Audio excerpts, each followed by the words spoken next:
नमस्कार। कशिश न्यूज के खास कार्यक्रम चुनावी चौसर में आप सबों का स्वागत है। मैं हूं संतोष सिंह और इस चौसर कार्यक्रम के दौरान जो जनता का मूड है उस मूड को समझने की हमने कोशिश की कि किस तरीके से अचानक जब इलेक्शन की घोषणा नहीं हुई थी या इलेक्शन की घोषणा के बावजूद एक सप्ताह तक नहीं लग रहा था कि इस तरीके से चीजें बदलेंगी। परिणाम क्या होगा ये कहना मुश्किल है, लेकिन हर किसी के जुबान पर सरकार के कामकाज को लेकर चर्चा होने लगी है। जो नीतीश विकास पुरुष के रूप में जाने जाते थे, अचानक उनके खिलाफ उनके विकास पर सवाल होने लगा है। विकास पर अब रोजगार की बात होने लगी है। तो ये जो नैरेटिव चेंज हुआ है या फिर अचानक ऐसा क्या हुआ कि कल तक ये माना जा रहा था कि एनडीए के सबसे मजबूत गठबंधन बीजेपी और जदयू अगर साथ चुनाव लड़ती है तो फिर कहीं लड़ाई ही नहीं है, लेकिन अब वो स्थिति नहीं है। फर्स्ट फेज के बाद भी बहुत सारी चीजें बदली हैं। एनडीए के लोग भी या एनडीए के साथ काम करने वाले लोग जो विशेषज्ञ हैं वो भी मानते हैं कि लड़ाई बहुत टफ है।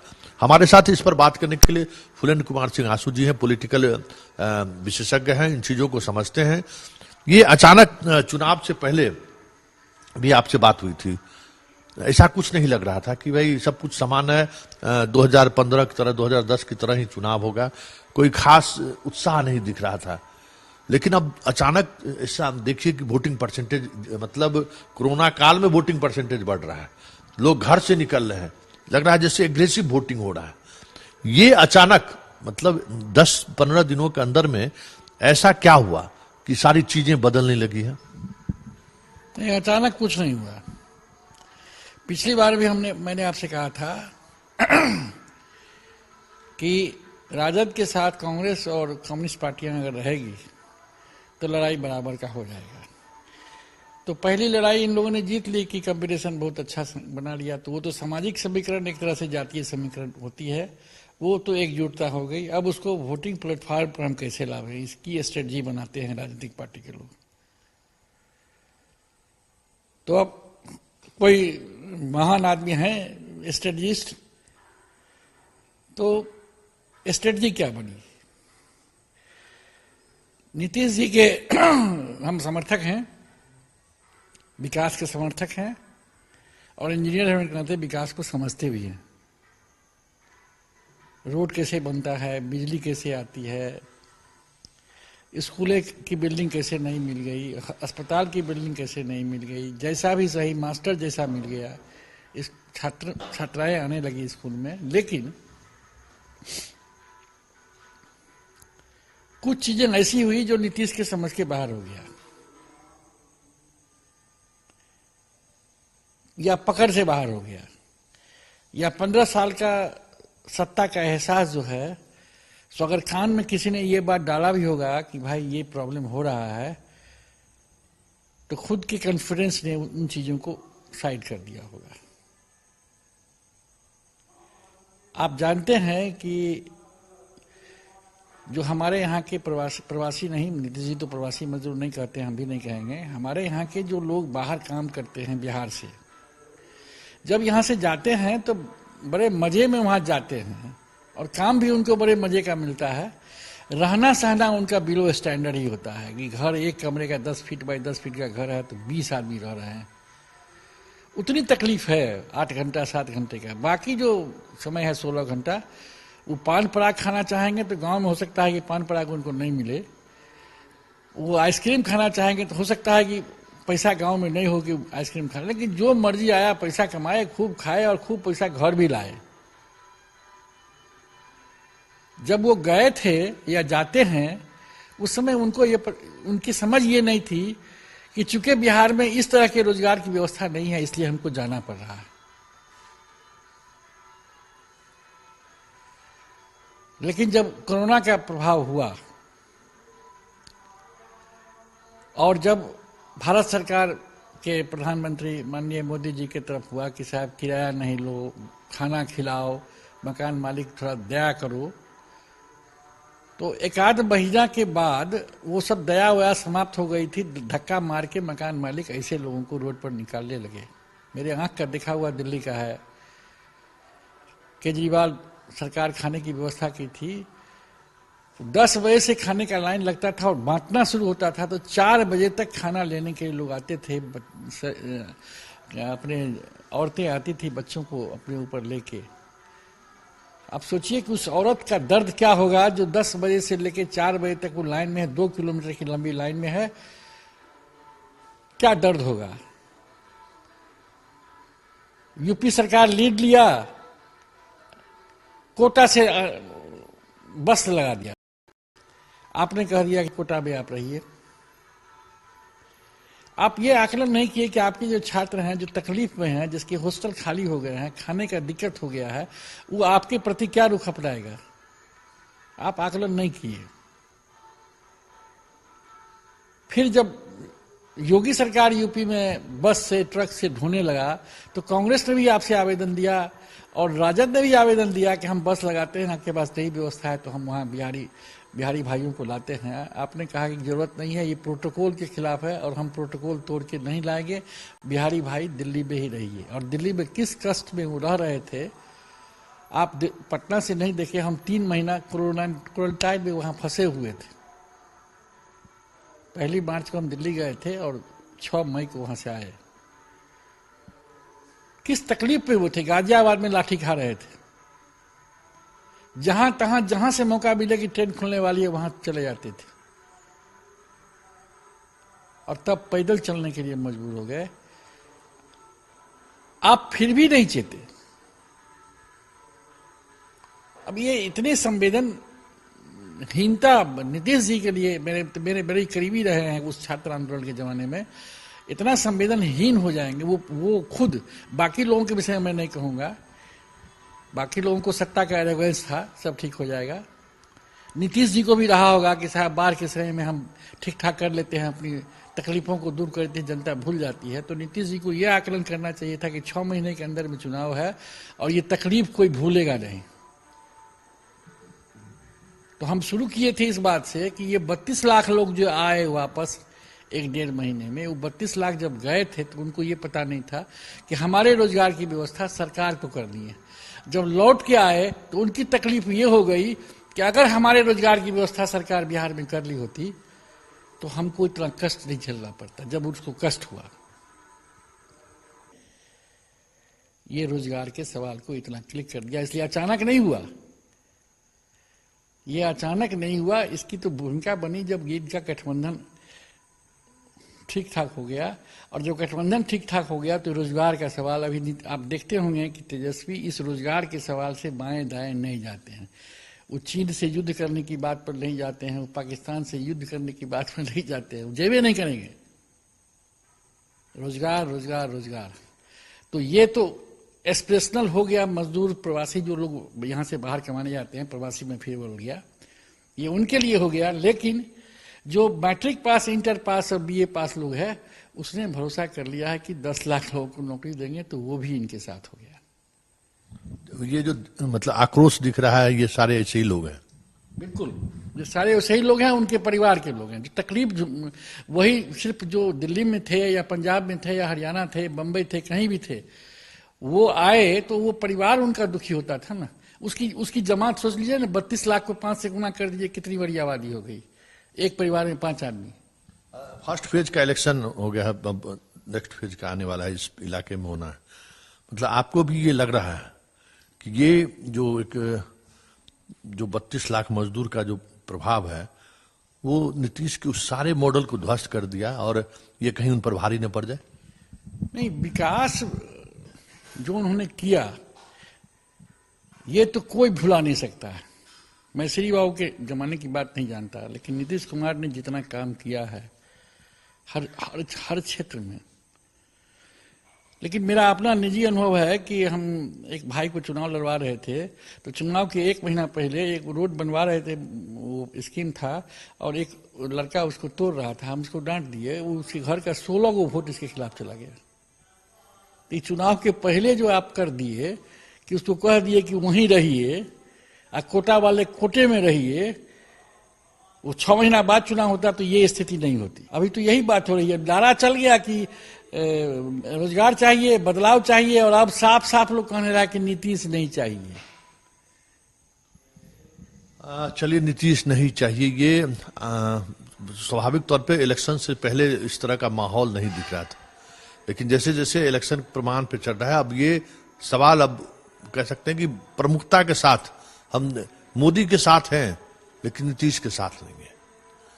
हालांकि अभी भी बहुत सारी चीजें कहना जल्दबाजी होगा कि क्या होना क्या है, क्योंकि ईवीएम मशीन तक जाते जाते अगर गुस्सा के सामने उनका विकास अगर महसूस हो जाए तो फिर हो सकता है कि चीजें बदल जाए। लेकिन अब जमीनी हकीकत यही है कि अब लोग खुलकर बोलने लगे, जिनसे भी बात करिए, और ये बातें अब गांव के ग्राउंड जीरो तक पहुंच चुका है। चलिए हम चर्चा जारी रखते हैं, लेकिन एक छोटा सा ब्रेक ले लेते हैं।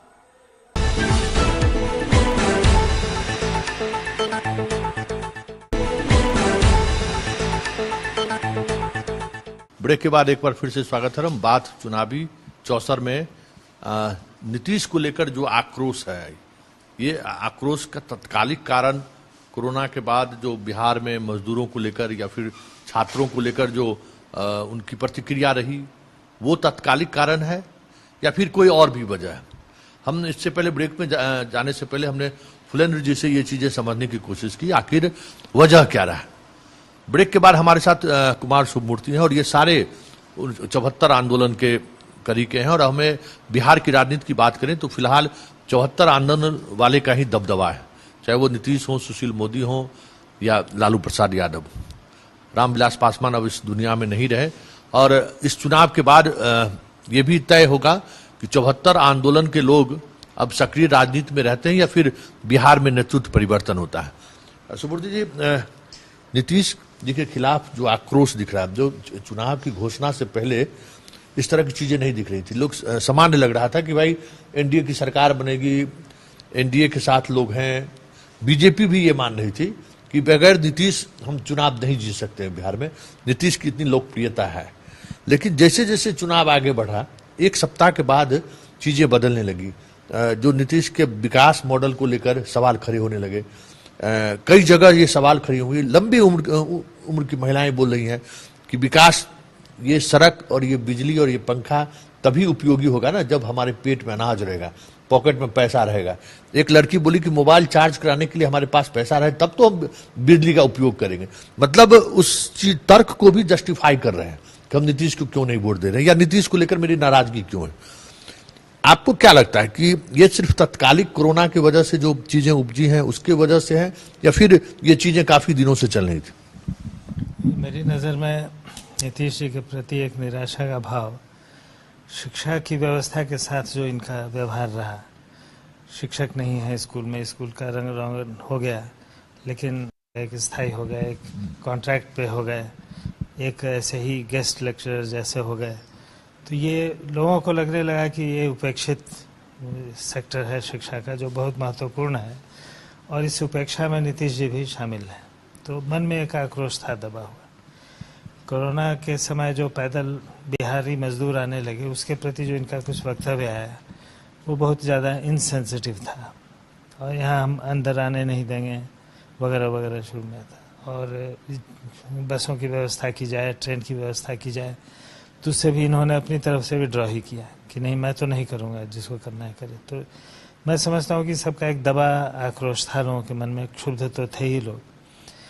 लेकिन चुनाव के समय तेजस्वी ने जो बेरोजगार का इशू उठाया, ये इसने इनके प्रति जो वो क्षोभ था उसको काफ़ी उभार दिया, क्योंकि वो हर जगह चुभ रहा था। जो अनपढ़ लोग थे, बेरोजगार थे, उनको तो चुभ ही रहा था, क्योंकि पैदल 1500 किलोमीटर, 1000 किलोमीटर पैदल चल के आए, कितने मरे।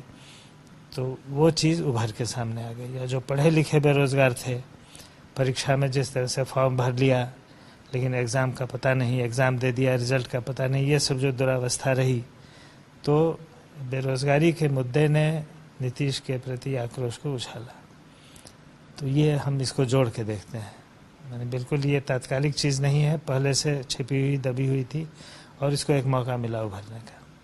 अच्छा, एक चीज़ और ये हो रहा है कि कुछ लोगों का कहना था शुरुआती समय से ही, जो पटना में जो अपने एक तरह की जो बौद्धिक डिबेट होता है उसमें, कि 2010 में विकास मॉडल पर चुनाव हुआ था, 2015 में एक मजबूत गठबंधन को लेकर चुनाव हुआ था, इस बार तो न वो विकास की बात है, न मजबूत गठबंधन है, और कोई विकल्प नहीं है। तो लोग थक हार के वोट कर देंगे नीतीश जी को। अगर नाराजगी भी है तो नीतीश जी को वोट कर देंगे। लेकिन फर्स्ट चरण के बाद ये चीजें अब दिखने लगी हैं कि ये तर्क बहुत सही है। नाराजगी इतनी दूर तक है कि लोग निर्दलीय हों, विकल्प मतलब ये नहीं देख रहे कि हमारे वोट से ये चुनाव कोई और दूसरा जीत सकता है। तो ये जो नाराजगी है, ये नाराजगी का लेवल हमें लगता है कि जब सिस्टम से बहुत ज्यादा आक्रोश हो जाए या फिर बहुत ज्यादा निराशा के भाव उत्पन्न हो जाए, तभी ये होता है। ये सिचुएशन आपको लग रहा है कि बिहार में उस एक्सट्रीम लेवल पर निराशा का भाव है? उसका एक सबूत तो आज ही एक मजदूर से बात हो रही थी। 3 तारीख को चुनाव है इस इलाके में, तो मैंने पूछा किसको वोट दोगे, तो मैं तो राजद को वोट दूंगा। तो क्यों? तो नहीं, मूल बात है कि परिवर्तन लाना है, बदलना है, सरकार बदलनी है। ये काफ़ी उसने डेफिनेट होकर के कहा। तो ये इस सरकार से एक निराशा का भाव, और इसको बदलेंगे ही, ये तो प्रत्यक्ष है, माने साफ साफ दिखता है लोगों में। लेकिन इसको ये स्थिति पैदा होने में एक लालू फैक्टर है जिसको लोग समझ नहीं रहे हैं। मैं समझता हूँ कि लालू जी जेल से भी कुछ बोलते हैं तो उसका स्पष्ट प्रभाव मतदाता पर दिखता है, लोगों पर दिखता है। उनकी जो शैली रहती है, जो बातें रहती हैं, और उसको तेजस्वी ने बहुत अच्छी तरह से फॉलो किया। पलटू राम कहना या चाचा जी कहना और उनकी कमजोरियों को बराबर कहते जाना, रिपीट करते जाना, और इनको हम शामिल नहीं करेंगे अगर ये मान भी गए। तो ये सब इसका एक कंसिस्टेंट रहा नीतीश का विरोध। और लालू जी के प्रति जो आम वोटर्स हैं, जो दबे कुचले लोग हैं, उनके मन में आज भी एक सिंपैथी है। तो मैं समझता हूँ कि इस बार विपक्ष की एकता के प्रति जो शंका रहती थी लोगों के मन में हर बार, क्योंकि वामपंथ अलग हो जाता था, इस बार तीनों एकजुट हुए हैं, कांग्रेस, राजद और वामपंथ। उसके जो 2-3 पार्टियां हैं, CPI-ML है, CPI है, CPM है, भले ये छोटे बड़े जो हों, लेकिन एकजुट हो गए हैं। इससे लोगों के मन में ये धारणा बनी है कि विपक्ष इस बार सच में एकजुट है, और जिसमें सिद्धांतवादी भी हैं, व्यावहारिक भी हैं, और जाति के आधार पर मत पाने वाले भी हैं, ये सब एकजुट हो गए हैं। तो महागठबंधन के प्रति ज़्यादा निश्चितता है, इसलिए हमको लगता है कि इसका पलड़ा भारी है। और बीजेपी जो ये दाव पेच उसने किया है कि चिराग पासवान को अलग से LNJP खड़ा हो जाए और फिर नीतीश का वोट काटे, और फिर इसको अगर अच्छा मत आ गया तो हमारे साथ आ जाएगा, तो इसका कोई बहुत ज़्यादा लाभ बीजेपी को नहीं मिलेगा, बल्कि इसका थोड़ा बहुत नुकसान ही उसको होगा। क्योंकि जो समझदार है उनके मन में ये एक इमेज है कि ये चुनावी जोड़ तोड़ करके नीतीश को गिरा रहे हैं। तो नीतीश के प्रति आक्रोश जरूर है, लेकिन विश्वसनीयता वैसी नहीं है। मोदी जी का भी जादू अब उतर जैसा गया है। उनकी सभाओं में, उनकी बातों में न उतना लोगों को इंटरेस्ट दिखता है, न रुचि दिखती है। पहले जिस उत्साह के साथ वो ड्रामा करते थे, आज खुद वो वैसा ड्रामा नहीं कर पाते हैं। वो ड्रामा जब करते हैं तो चेहरे पर वो भाव और जो बोलते हैं वो उसके में गैप दिखता है साफ। पहले ये गैप नहीं दिखता था। तो इसलिए मोदी का भी जादू कम हुआ है और बीजेपी की भी साख गिरी है। तो कुल मिला के NDA की स्थिति महागठबंधन से पीछे ही जाएगी। चलिए, हम सिर्फ ये समझना चाहते थे कि आखिर नीतीश के प्रति नाराजगी क्यों है, और इस नाराजगी को समझने के लिए जो उनके साथ राजनीति में, बिहार की राजनीति में जो लोग रहे हैं, जो राजनीति को समझते हैं, उनके लालू के साथ भी रहे और नीतीश के साथ, मतलब 30 वर्षों तक JP आंदोलन से जुड़े लोगों का, सेनानियों का ही जो साथ रहे लोग, उनकी सरकार रही है। और जो अलग तरीके से जो उन सरकारों को देख रहे थे, या फिर उस सरकार के को लेकर जनता की क्या नजरिया है, किस तरीके से बदलाव हो रहा है, हम उन्हीं के सहारे इन चीजों को हम समझना चाहते थे कि वाकई में नीतीश के प्रति जो नाराजगी है उसकी वो तत्कालिक कारण की वजह से है, या फिर 15 वर्षों के दौरान लगातार उनके पॉलिटिकल कमिटमेंट को लेकर जो चीजें बदलती रही, वो भी एक वजह रहा है। तो आप उन तमाम चीजों को आपने महसूस किया, हम तो लगातार फील्ड में महसूस कर रहे हैं, लेकिन उसका वैचारिक आधार क्या है, या उस विरोध के पीछे की समझदारी क्या है, इन चीजों को समझने के लिए हम फुलेंद्र जी से भी बात की और सुमूर्ति जी से भी बात की, और हमें लगता है कि बहुत सारी चीजें, बहुत सारी चीजें आपको स्पष्ट भी हो गया। कुछ और कहना चाह रहे जी? एक पॉइंट और है कि देश में नीतीश जी की एक छवि बन गई थी कि एक सिद्धांतवादी हैं, समाजवादी आदमी हैं, और जब लालू के साथ मिलकर इन्होंने चुनाव लड़ा, मोदी को पराजित किया, तो देश भर में एक अपेक्षा इनसे जगी कि ये नेतृत्व देंगे देश को इस फासिज्म के खिलाफ। लेकिन जब ये फिर मोदी जी के साथ मिल गए तो उससे इनकी इमेज को भारी धक्का लगा।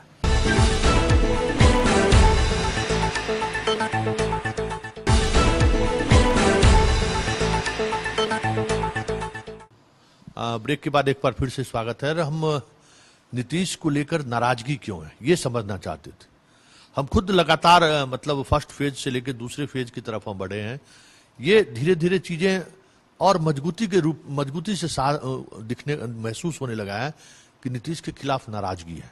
फिर भी हम पत्रकार ऊपरी तौर पे चीजों को देखते हैं। वक्त नहीं रहता है कि उतना वक्त आप वहां पे दें, यूथ की नाराजगी की वजह क्या रही है, उसके पीछे के मनोविज्ञान को समझे। अमूमन हम लोगों के पास भी वक्त उतना नहीं रहता है, और हम उस गहराई से पत्रकारिता करने के लिए प्रबंधन भी इजाजत नहीं देती है कि एक स्टोरी पर आप इतना समय दें, इतना आप खर्च करें। फिर भी हम कोशिश करते हैं कि ग्राउंड जीरो पर जो अंतिम व्यक्ति है उसके पास पहुंचे, और उनसे जानने की हम कोशिश करते हैं कि आखिर वो सरकार के बारे में सोचता क्या है। तो आप फर्स्ट फेज में भी देखें कि भाई मेरी पहली से प्रतिक्रिया यही थी कि भाई इस बार के फेज में वोटिंग परसेंटेज बढ़ सकता है। हालांकि इसको लेकर तमाम बड़े चैनल के पत्रकार हों या बिहार के बुद्धिजीवी हों हमारे इस तर्क को नकारते रहे कि नहीं, वोटिंग परसेंटेज कोरोना के कारण तो ऐसे भी नहीं बढ़ेगा, लेकिन लोग काफी निराश हैं या अनमनस्क है कि इस बार हम वोट नहीं गिराएंगे। लेकिन फर्स्ट फेज में जो स्थिति आई अब सामने है कि ज्यादा एग्रेसिव पोल हुआ है। सेकेंड फेज में जो मिजाज दिख रहा है और एग्रेसिव पोल होने की संभावना है। फिर भी हम लोग उस तरीके से चीजों को नहीं समझ पाते हैं। हाल के दिनों में कई ऐसी एजेंसियां हैं, कई ऐसे स्वयंसेवी संगठन हैं जो बिहार के यूथ का मिजाज समझना चाह रहा है। उन्हीं में एक हमारे साथ टीना है, जो हम इससे पहले भी टीना के सहारे बिहार के यूथ को शुरुआती दिनों में जब इलेक्शन की घोषणाएं हुई थी तो हम समझना चाह रहे थे कि यूथ का मिजाज क्या है। अब पिछले एक महीने के दौरान लगातार 2-3 महीने से ये काम कर रही है टीना। अब चीजें, बहुत सारी चीजें दिख रही हैं कि आक्रोश है रोजगार को लेकर, शिक्षा व्यवस्था को लेकर, मास्टर के पढ़ाई को लेकर। ये वाकई में आप लगातार, क्योंकि हम लोग तो टुकड़े टुकड़े में काम करते हैं कि भाई अलग अलग समूह में एक मीडिया कर्मियों का एक अपना तरीका भी है लोगों का मैंडेट जानने का, लेकिन आप लोग लगातार उसी दौरान अब उसी तरीके से काम करें, एक ही जगह पे फोकस रहते हैं। क्या वाकई में बिहार की लड़कियां, आप लड़कियों के बीच भी काम किए हैं, और यूथ में इस चीजों को लेकर आक्रोश है?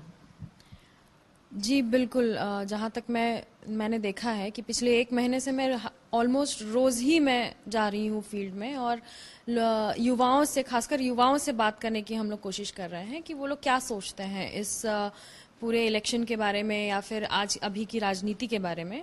और उसमें चाहे लड़के हों चाहे लड़कियां हों, उनका एक मुद्दा तो सबसे पहले सामने आता है जो कि रोजगार का है। अब चाहे वो सरकारी वैकेंसीज निकालने में रोजगार का हो या फिर यहाँ पे इंडस्ट्रीज की कमी का हो, या फिर एग्रीकल्चर में ज़्यादा आगे नहीं बढ़ा पाने का हो। फिर एग्रीकल्चर बिल के ऊपर भी लोगों का थोड़ा, पहले तो लोगों को समझ में भी नहीं आ रहा था कि एग्रीकल्चर बिल क्या है और क्या नहीं है। इस चीज़ की खबर भी नहीं थी उन लोगों को, लेकिन जैसे जैसे धीरे धीरे समय बीतता गया उनको ये भी पता चलता गया। तो इसका भी एक आक्रोश है। एक तो जॉब का हुआ, उनके मन में जो है, मतलब औरतों के भी और लड़कियों के भी और लड़कों के भी काफ़ी आक्रोश है इस चीज़ का। दूसरा है शिक्षा का बहुत ज़्यादा एक उनको ये बात समझ में आती है कि शिक्षा का स्तर जो है वो बहुत ही नीचे गिरा हुआ है। लड़के लड़कियों को शुद्ध हिंदी नहीं आती है लिखना, बोलना। दूसरा ये कि इंग्लिश की तो खैर बात ही छोड़ दीजिए। लड़कियां पढ़ने के लिए इसलिए नहीं जाती थी कि उनके पास पूरा वस्त्र नहीं रहता था। एक इमेज बना, उसका लाभ भी नीतीश कुमार को बना। अब वो माँ बनने की स्थिति में या फिर प्रतियोगिता परीक्षा की तैयारी करने में लगी हुई है, लेकिन तो इतनी पढ़ाई वो जरूर पढ़ ली है कि चीजों को समझने लगी है। जहां जिसके सहारे वो वहां, इस योजनाओं के सहारे जहां तक वो पहुंची, उसका असर जो दिखना चाहिए था कि नीतीश को ये उम्मीद था कि ये वर्ग आज प्रौढ़ हुआ है, मतलब एक अभिभावक की भूमिका में ये हमारे साथ रहेंगे, लेकिन वो वर्ग उससे आगे अब सोचने लगी कि ये सिर्फ आपकी ये हमारी जरूरतों को आपने तो जरूर पूरा कर दिया, लेकिन अब इससे कुछ अलग भी होना चाहिए। ये मानसिकता जो उसके अंदर का उलझन है वो कैसा रिफ्लेक्ट कर रहा है चीजों को? ये आपने बिल्कुल सही कहा कि उसके आगे का मतलब नेक्स्ट स्टेप आपने क्या दिया। आपने पढ़ाई मतलब साइकिल दे दी या पोशाक दे दी, और वो लड़कियां जो पहले उस चीज से जाती थी वो अब एक स्तर तक आगे बढ़ गई, तो उसके कारण उन लोगों को भी ये चीज समझ में आने लगी कि आगे का नेक्स्ट स्टेप तो कहीं कुछ दिख ही नहीं रहा है हम लोगों को। तो वो नेक्स्ट स्टेप ये लोग खोज रहे हैं कि भाई आगे जो बदलने वाली सरकार है या जो भी सरकार आए वो इस नेक्स्ट स्टेप को लाए उन लोगों के सामने कि इसका जो रिजल्ट है वो भी आना चाहिए ना। आपने पढ़ाई कर ली लेकिन उसका क्या, उसके आगे क्या? तो ये चीज बहुत क्लियरली दिखाई देती है औरतों में भी लड़कियों में भी कि वो लोग अब आगे का चाहती हैं।